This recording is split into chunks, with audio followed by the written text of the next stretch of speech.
umaga po, ako po si Jude Kahayan ng Group 5. And ito po ang aking katanungan ukol sa mga benepisyo.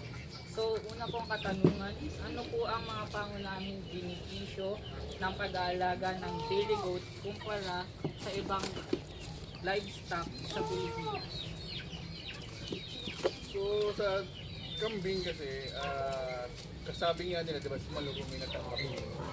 So yung volume ng pagkain niya, hindi siya ganun kalakas, hindi kagaya ng baka, saka ng kalabaw. So diba, technically 30% ng body weight niya lang yung kailangan mo ipakain sa kanya, or 10% nga lang.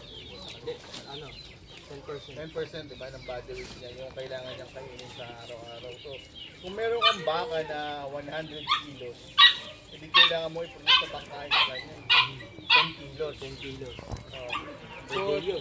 per day. O, dito sa kambing, halimbawa, ito is, sabi na natin 20 kilos. 20 kilos. Hindi, lang yan, 2 kilos lang yan. Almost 3 kilos lang yung kailangan mo para mapakain yung kambing. So, yun yung yun yung benefits. Saka madali siyang i-handle. Na maliliit lang kasi, hindi kagaya ng malalaki. Ano mo, Mahirap. Madali yung control kumbaga. Yung control niya. so, yung ano niya, Hindi, tsaka yung behavior niya. Mas okay. Bakit pinipili natin? So, pangalawa po. So, paano nating magagamit ang mga benepisyong ito para mapabuti ang kita at pagiging sustainable ng ating operasyon? Kakablow. Ano kasi, mas madali mo siyang ma-manage. So, mas madali mo siyang ma-monitor.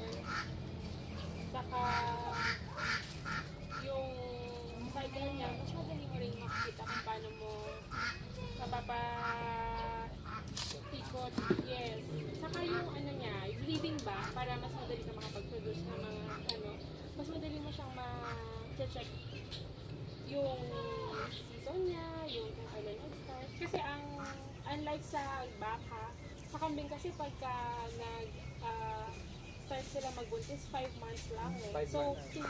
in 1 year, kung maganda yung cycle mo, kaya mo makapag-produce ng 2 cycle. Oo. Ano, isang taon sa dalawang ating taon, taon. dalawang taon, tatlo. Depende kasi sa cycle yan eh. Kasi, pag nagbuntis sila 5 months, padidedehin nila yung anak nila ng 3 to 4. Nasa sa'yo naman. Kung pwedeng 3, awatin mo na. Pwedeng 4, awat.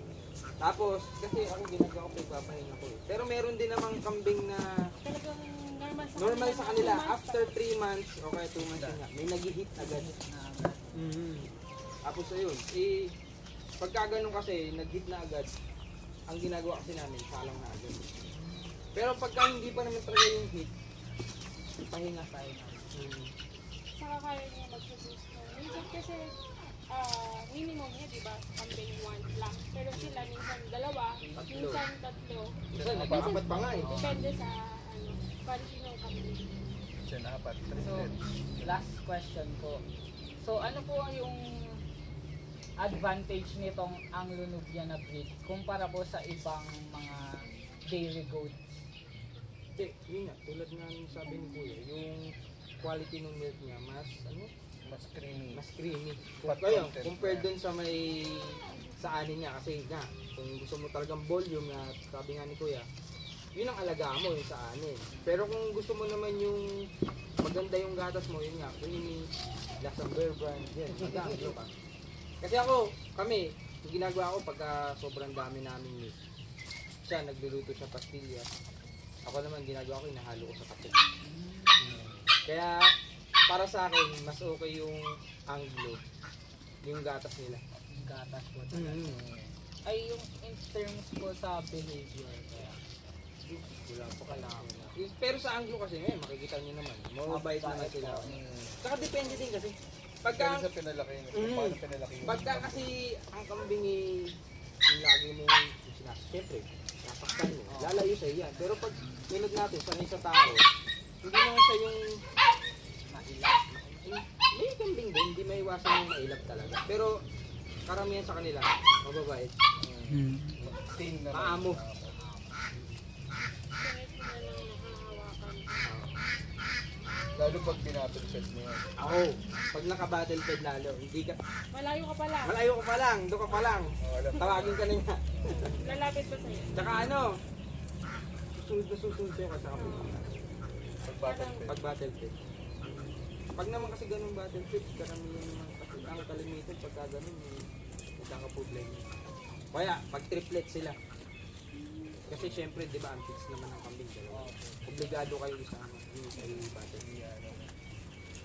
Kung nagbabattle test ka pag medyo mahina yung supply ng gatas nung Kumbaga, susuportahan mo din. Saka pagka medyo, minsan kasi hindi mo masasabi, paglabas pa lang, hindi mo malaman kung ano problema ng Kambing. Nawa, hindi ka agad naglabas ng colostrum. Ako. Oo. Kaya kami, meron kami naka-stock na colostrum. Saka pag nakita namin na medyo mahina yung kambing, kaya namin na sa kanya na ano mo na, battle fed mo na. Battle fed. Gatasan Kasi mo kung na, ano, battle fed mo na. Kasi kung pababayaan mo, mamamatay. 30 minutes, wala na yan. within, di ba, kunyari, pagkalabas ng baby, hindi agad naka-baby. Doon. Kasi, hindi naman 8 hours. Basta may hina na yun. 30 minutes. 30 minutes may hinangin kasi, kaya kailangan, tupak mo na agad doon sa baby ng nanay. Tulungan mo talaga. So, ayun.